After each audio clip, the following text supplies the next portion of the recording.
You know, right. The podcast that uncovers the origin stories of some of the biggest names in media, entertainment, radio, sports, entrepreneurship, and so much more. Nick Durst here, along with Joe Calabrese. And Joe, we are very excited for our guest today, as we've had plenty of his colleagues on with us before, but we're happy to finally lock him down. He's got some major news about something coming out big with his radio program soon, and we'll discuss it later on. But let everybody know who we have with us here today. Well, Uh, once yeah. once upon a time, we had a Goumba Johnny on, right? So you Oh may my have heard gosh. him. Oh god. So you may have heard him through the years. Anybody who's watching the video right now sees that KTU and that iHeart logo on in the background, and he was inducted into the National Radio Hall of Fame back in 2019. We're very happy to have him on. We welcome Sean Hollywood Hamilton, a New York icon and legend here. Sean, good afternoon. How you doing? Oh my gosh. You guys are too kind. Joe, Nick, how you guys doing, man? What's happening with yourselves? All good? Everything's good, especially now that when you're in your presence. We have a lot to discuss with you. I know Oh, it's tw right now we're recording this about 12:20 p.m. It's been a long day for you. You've probably been up about 12 hours already. So when you do wake up in the morning around 1 or 2 o'clock, whatever it may be, 3 o'clock, what's that first app you're checking on your phone? the first app I check on the phone is probably a ramp. To check out what's going on in the industry. And then I don't want to admit it, but Instagram, I'm that guy, I want to go to Instagram, see what's going on around the world and stuff like that. And then I follow a lot of my hobby is geopolitical events and affairs happening around the world. I check in with what's going on around the world. And that basically is my first 10 minutes. And it's probably been an early 10 minutes for a lot of years, right? Yeah, yeah, exactly. Yeah, you talking about morning drive? Well, Yeah. yeah, you're in a morning drive now. So when are you waking? When are you waking up? Yeah, I mean, we do a lot of the show at night too. So we do a lot of pre-work Ah, smart. at night into the night, and we load a lot of stuff, a lot of bits and stuff into the night, and then we actually do a lot of the live stuff, obviously, in the morning, and a lot of phone calls and stuff like that. But yeah, no, this is a 20. You don't come to New York City. I've been in New York City since 1983, and I do an afternoon drive for every bit of those years when we started Z100 back in the day, and then doing morning drive is like, what was I thinking? You know what I mean? Why Oh yeah. it's just a lot of work. It's a lot more work than I thought. After 45 years in the industry, I finally said yes to iHeart to do mornings, and I'm going, oh my God, this is crazy. So it's an all day event and it's an all night event. Let's talk a little bit about your background. Both of your parents being in show business, being born and raised in Las Vegas and Reno, Nevada, Vegas, the entertainment capital. So, what did your parents do? And did you kind of have like an inkling for the entertainment space and the industry, even when you were younger?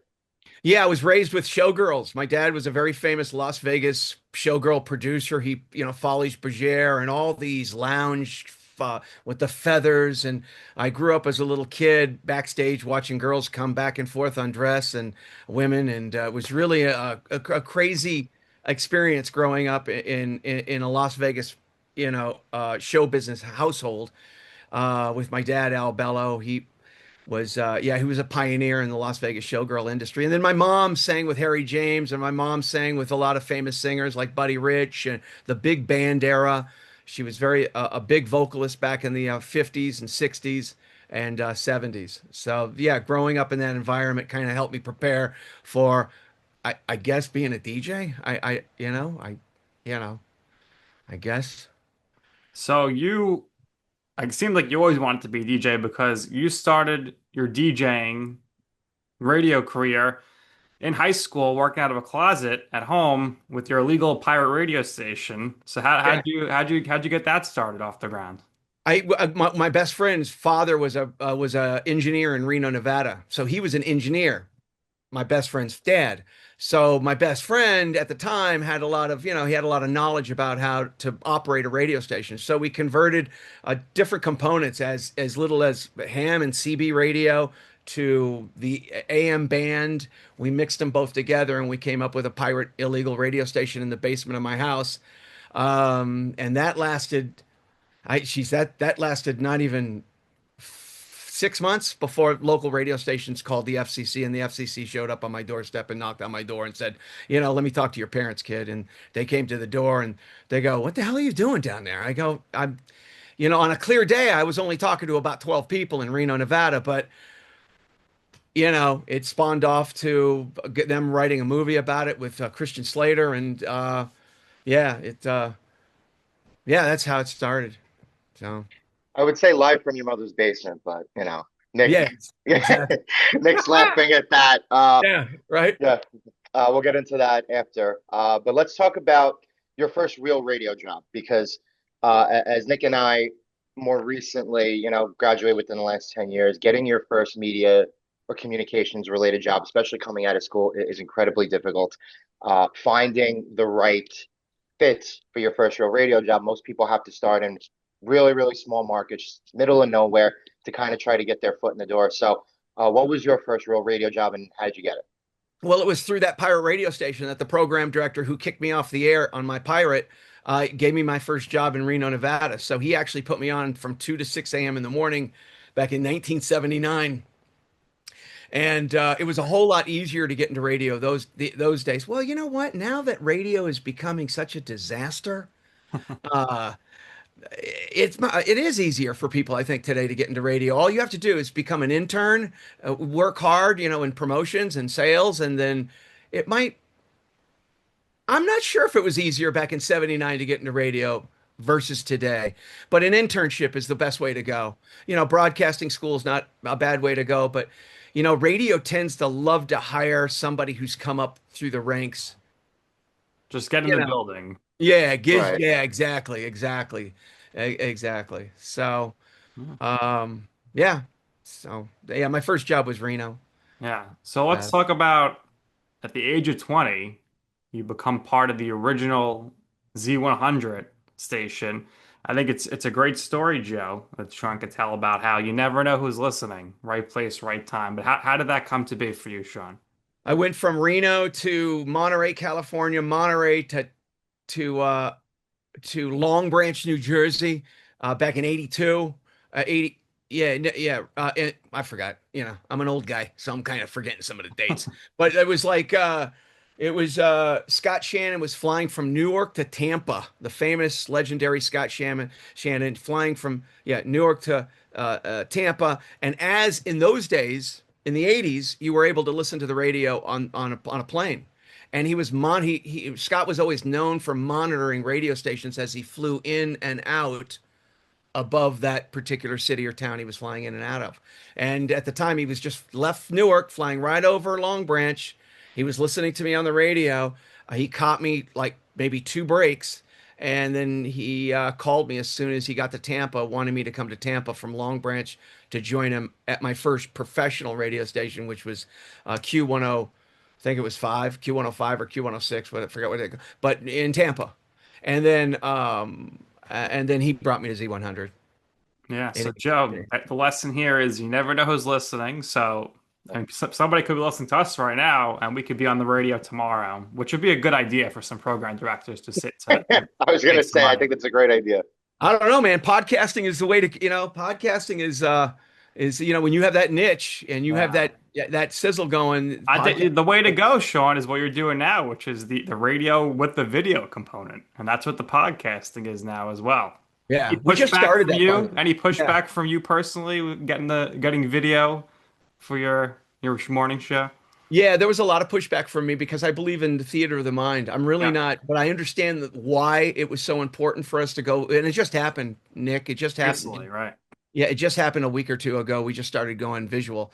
And the reason why I was so apprehensive about it is because I believe like it's theater of the mind. I mean, people they should wonder what you look like or what's going on in the studio or what's Yeah, happening. And I'm just that kind of I'm that old guy that yeah. believes in that, I you didn't know? know what you looked like until like yesterday. So, Yeah. it worked for me all these years. Yeah, yeah, exactly, exactly. So now that we've done it, but I understand the reason to do it. It opens you up to a bigger All audience. right, more social media output. Yeah, yeah, obviously, obviously. And I just thought after 7 months of being doing mornings now, as you know, might not know, or we came from afternoons to mornings. And after 7 months, I looked at the team and I go, guys, you ready to do this? I'm just as self-conscious as Right. everyone when I'm doing this. I do weird little things when I'm on the radio. We all make these weird little faces and shit like that. And two people on the team didn't want to do it at all. Mm. I'm sure And Astra was down to do it. yeah, Astra, yeah, Astra was like, she's gland, when she wakes up in the morning and she goes to the restroom, she's got a full head of makeup on. She's always camera ready, that girl. And a genius. Astra is just amazing. But she was all for it. She helped us a great deal. And then Jakey Bowles Sports, he's got a pretty big following on Instagram and Twitter and all that kind of stuff. And he helped us out a bit. He's currently helping us. Look, it's working out. It's working out. You got to help us get all those names on the show. And one thing I will say is, though, even though podcasting is blowing up, I still think there's a demand for regional type of radio. And I think getting somebody who's a little more of a national mainstream name into like a regional radio room to conduct an interview and kind of help the exposure on a smaller scale. I definitely think radio still has a place in that particular way. No doubt, So, no doubt, Joe. Radio is still very much alive in the big cities and traffic. Nobody, you yeah. know, that's where it's at. Yep. Everybody when they're at LIE or on they're on the turnpike or whatnot. They all want to know what's going on to and from work. You know what I mean? There's nothing like that. You're not going to get that anywhere else on satellite radio. You're just not going to get it. Yep. Totally agree, especially here in New York City. Ain't it the truth? Right. At the top, I mentioned Goumba Johnny, so let's talk about moving to KTU in 1996. Yeah, look, I did a lot of illegal, stupid shit in my day. You know what I mean? I learned my lesson back in the day. I was, you know, the first time around, it was pretty crazy. In '96, Johnny and I were doing nights, with the clubs and everything, and John's just a genius, comedic on the radio. I was happy to get him launched in radio, and he was a limo driver, bouncer at a club when I found him, and he just was amazing for all those years with us. But then we got in trouble. I rigged a contest on the radio, and he got sent up the river for, what he did, with the mob and stuff like that. Um, and we both did our time and, you know, broke apart shortly after that. And, yeah, tried to get back together in '96.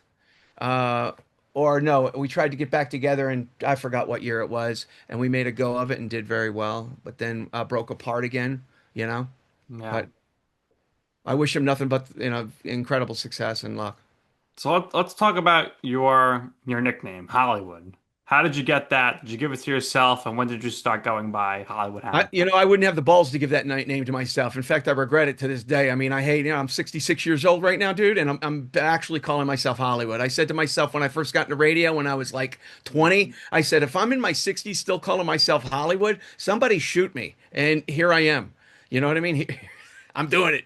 But that name was actually given to me by a showgirl dancer when I was 10 years old. Wow.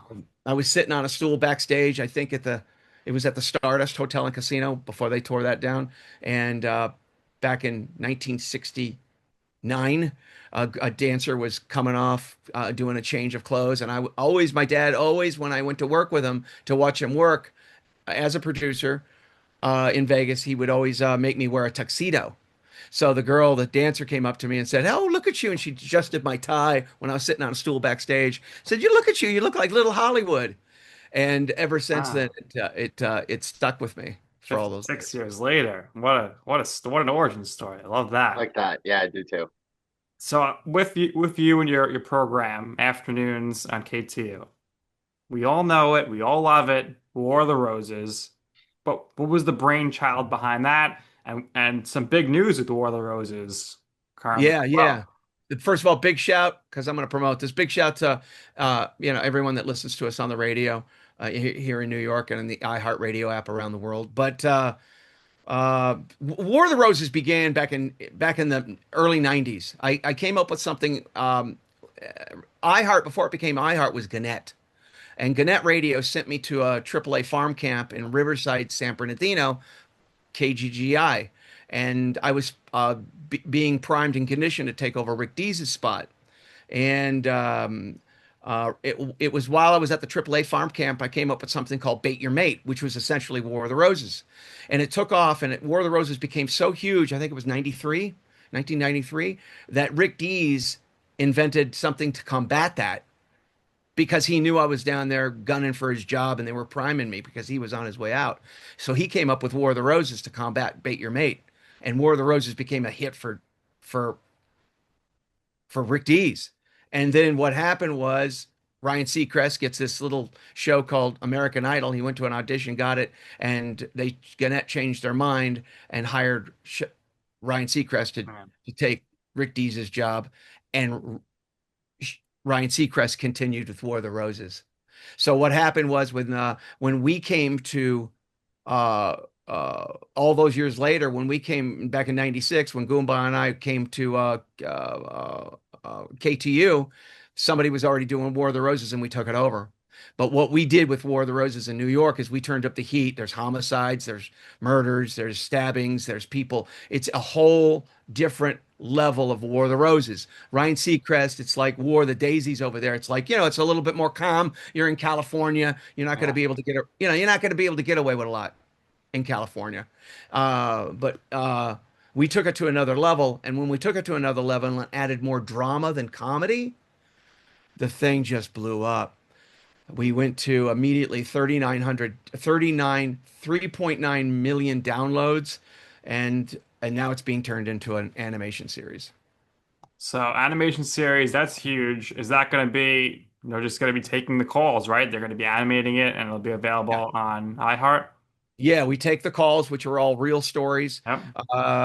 All most of the stories come off Reddit.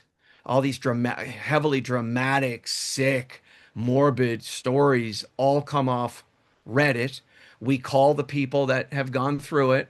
We interview these people. We go through it, and a lot of times they won't, they don't want to be on the radio, but we write out the episodes and then we put them on the air right there.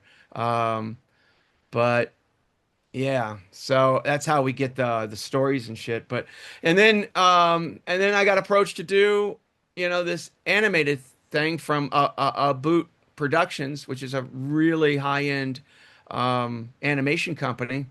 Big shout to Jason Rothberg. He's a genius in the animation space. And then he said, "You want to do an animated show?" And I go, "Man, I've always thought about wanting to do this, but." Fox picked it up first before Jason did. Fox made it into a cartoon. And I'm going, you know what? There's something not right about the kind of War of the Roses that we do. And you're seeing like a kid's cartoon. It doesn't look good. It doesn't, Yeah. it immediately we did 3 episodes and Fox couldn't take it because it was just too over the top for them. So we lost the Fox deal. And that's when Jason jumped in and gave us what we really wanted, that risque, adult, R-rated animated series. And we're going to test it on YouTube All right. starting July 24th. All right. Looking forward to that. That's for sure. That's out now when you're listening to this or watching this. So we talked about at the top. After so many years, they finally got you. They tricked you Hollywood. They said morning drive. So what was that transition like talking to the staff you brought over? Was it an easy decision for you, financials aside, and how's it been doing the morning drive now for 7, 8 months? You, we're flying without a net right now. A lot of these things I don't do. I don't do these podcasts because a lot of times I just get myself in trouble. I say stupid shit, and I have to go in and I got to go talk to Thea or somebody, and I'm always in trouble with doing these podcasts. So I got to watch what I say. I said no to mornings for many years because they prop up Elvis Duran like Weekend Yep. at Bernie's. You know what I mean? They prop this guy up like nobody's Right, business. it's hard to compete. Yeah, but for the first time, it was the third or fourth time they approached me to do mornings, and I said they finally, without getting too, they finally said, "Look, we're going to give you the resources you want and the resources you need to try to make this a winning show." Okay, so Okay, so you mean I'm going to be able to, like actually compete and say stuff on the radio that, Yeah. it's KTU. It's always been the station that they, it's a flank station. They're flanking Z100. They want Number two, Z100 to right. excel. You know how that is. Z100's that station that protects, KTU is that station that protects Z100. Yeah. It's always been like that. Morning drive, middays, afternoons. You know what I mean? Yep. I get in trouble for saying that, but it's the truth. Hmm. So they finally said, look, we're going to let you run wild a little bit and see where we go with this, and we're going to see if it works. And they've been really cool. Thea Mitchum has been incredibly cool. Bob Pittman, incredibly, incredibly cool. So they're letting me do my thing for the first year, see if it works, and then if we're having a rocky start, then what they're going to do is, we're going to focus group it and tighten it up Hmm. and see what works and doesn't work because we're doing a lot of risque stuff in the afternoon. This isn't your one bit like Elvis does the one bit a day. He does the I forgot what it is. Phone tap.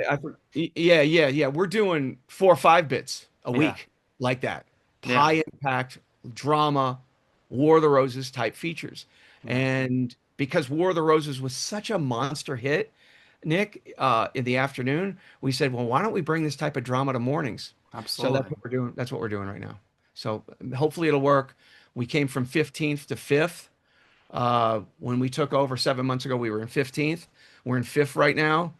Um, and we're trying to control the spot load, which is you know, you know what I mean. The Yeah. commercial load. Get We're into the trying to control commercials. that. That's the number one iHeart's thing. being really good with this new morning show on trying to control the Yeah. spot load.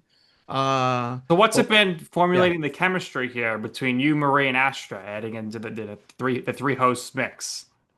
I've always wanted to work with Marie. She's a legendary talent, man. She's been with. She was Rick Dees' sidekick throughout the '80s. This is she, and she's real. Um, she's a real woman. She shows up with curlers in her hair. You know what I mean? Mhm. She's from Long Island City. She's a New Yorker. She's a real person. People identify with her because she's a mom. She's been divorced 3 times. She's going through she's rough. And that's why I think, works out so well. Astra is a legend. Astra is just great at showbiz and all the pop culture stuff. Yep. She's young, she's vibrant, she's a go-getter, she's aggressive. Uh, uh, you know, Jakey Ball Sports. This guy's doing really well. I found him on Instagram. He's an Instagram and TikTok sensation. What do you call those people? Those So, influencers. Influencers. influencer, and It's a he's an stupid, influencer. stupid thing. Yeah, right, Joe. And Yeah. yeah, and he's doing some great things. We're gonna test it all in 3 months, see where we're at, see if it works. And then Flips has been working with Staten Island, again Staten Island, has been working with the station for a long time. He started working with me when he was 16 years old, many years ago. Now he's like upper 30s, and he's doing such a great job for us, and we love him as a producer. Joe, I think if for some reason Astra and Marie are both on vacation together, I think Sean could call you and I up to fill in. Well, at least we'll get some Nice. morning KTU t-shirts out. Oh, yo, yo, are New you kidding t-shirts me? out We of got to that. do something. We got to do something. We got to do something. We have to do something. All No doubt right, about we'll it. make it 100%. happen. 100%, man. You guys are Thank great. you. Thank you. That'd be amazing. And again, through the years, now iHeart is just associated with all types of amazing events and award shows, and the list goes on and on. But talk to us about creating the Electronic Dance Music Awards. Yeah, I'm a big EDM fan. I Mhm. have been for many years. I started That's out in the disco. interesting. Yeah, right. I mean, When did right. when did that start? In the In the 90s? 70s, I was in the In the disco. I was, 70s, in disco yeah, era. Oh Interesting. man, Like disco my era. you father. gotta you Yeah. gotta go down the Jersey Shore with Mr. Hollywood Hamilton, Joe. Yeah, you guys got to come up to Miami during the awards. It's the Oh biggest, yeah, the biggest say events. less. Oh, Joe's got the shirt. He's ready for it. Oh, whoa, We're hey, going to South Beach. I love Taking it. us, we're taking It's the Wouldn't be Mice the House first to time you South went to Beach. Miami for an event, Joe. Yeah, it's true. A couple of years Yeah, ago, I went to an event. no, Yeah. this shit's totally wild, man. It's really it's a really wild event. It's a different award. It's the Grammys of EDM music, and Yeah. every major star plays. They all do sets and collect awards, and the fans are there in the radio room. We got to get you there in the radio room, um, and a lot of different panels and speakers and blah blah blah. We've teamed up with Ultra and Winter Music Conference, and yeah, there's a documentary coming out called the EDMA's Behind the Beat. That drops on Amazon.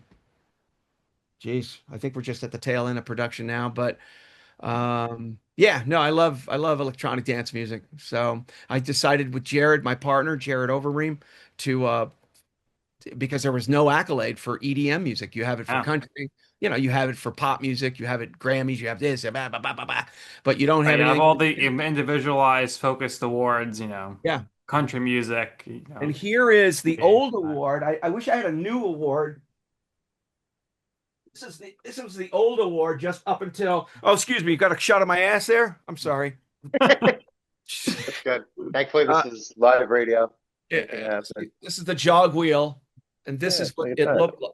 It's a little dusty because it's been on the ground, but this is the old one. The new one is completely Wow. platinum platinum and gold with the Awesome. jog wheel moves and so on and so forth. But yeah, that's at the end of every March in Miami. Very, very nice. And let's talk about the Wounded Warrior Project bike riding, and any other type of charitable things that you've been associated with and partnered with the company through the years. Yeah, yeah. Wounded Warriors. I've done a lot of events with them and bike rides and so on and so forth. And yeah, I'm just a big military enthusiast. I don't believe in all the wars that are going on around the country. Don't get me wrong, I'm not a warmonger, but I believe in supporting our troops. And they're thrown into this hell, you know what I mean? Having to, yeah, anyway. So, yeah, I help out Wounded Warriors when I can. Great organization. And yeah, my wife and I did this bike ride from we did it twice, but we've only documented it once, from Washington, D.C. to Pittsburgh, which took about a week. Crazy. And it was all and the listeners donated money each for each mile we did, type Yeah. thing. Awesome stuff. Sean, last thing from us here. In your life, your career, what has been your I'm right moment? What I mean by that, a time or place where you wanted to pursue something. You asked somebody for advice. They said, Sean, doesn't seem like a good idea. I don't think you should do it. It's not going to work out. And you were like, you know what? I'm going to go ahead and do it anyway. And in the end, you will see why it is that I'm right about this. And I can tell you, I told you so.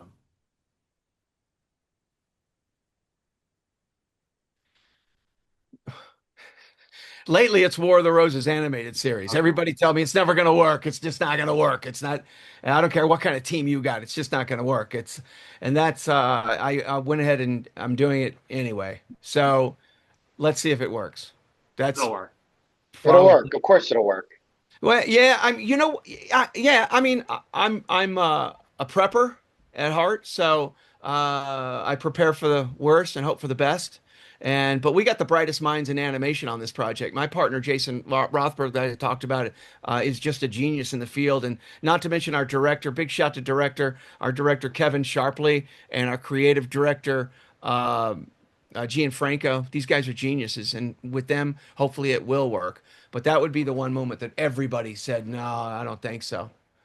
I don't think so." So, and big shout to iHeart for helping me push this thing as well. So that's the one that comes to mind. I Yeah, mean, I'm active. sure. It's in progress here. So Yeah, and we'll I'll tell you follow up what in a few years. I'll tell you the big moment in my career that pe people said don't do it because you're taking a big chance on doing this at a young age is leaving Tampa, Florida, and going to join Scott Shannon at Z100 in New York in Worked 1983. out. So those are going to take that Everybody, risk. everybody. Then they tried to sue me for, hey, it goes on. Yeah, but the general manager told me not to do it. You go to New York, you're going to lose. So Z100, nobody's going to win in New York starting a brand new radio station. It takes millions and millions and billions of dollars to start a brand new radio station in New York. And to go up against, at the time, some of the powerhouse pop stations that were happening back then, you're gonna you lose in New York, everyone's gonna know it. Yeah. That's what they kept telling me in Tampa. But Scott Shannon says, "Come and do it. They're wrong. We're going to make this thing a big hit. It's going to end up being a legendary radio station, and it has become." And big shout to Elvis. I don't mean to be throwing shade at Elvis. This guy deserves everything. He deserves everything he got. This guy worked hard to get where he's at. It's just right now, it's time for a change. Yeah. Time for a change. And hopefully I could do it. If I can't, I'll just go back to my farm and ranch and herd cattle and grow food. Very rare that we get two really applicable, awesome, I'm right answers to the question. But Sean, you did that for us. We appreciate it, and we appreciate the time. And we definitely have to link up soon in person. So let us know what your schedule looks Well, like. you We got can to come talk to about Beats. that after. Dude, you two got to come to Beatstock. Be my guest. Come to Beatstock and join me. We're at PNC. We're at the PNC Bank Arts Center, and we're also at Jones Beach. So let's talk. Both of you come, be I'm my in. guest, and we'll hang I'm out. in. I'm in. We'll All hang right. out.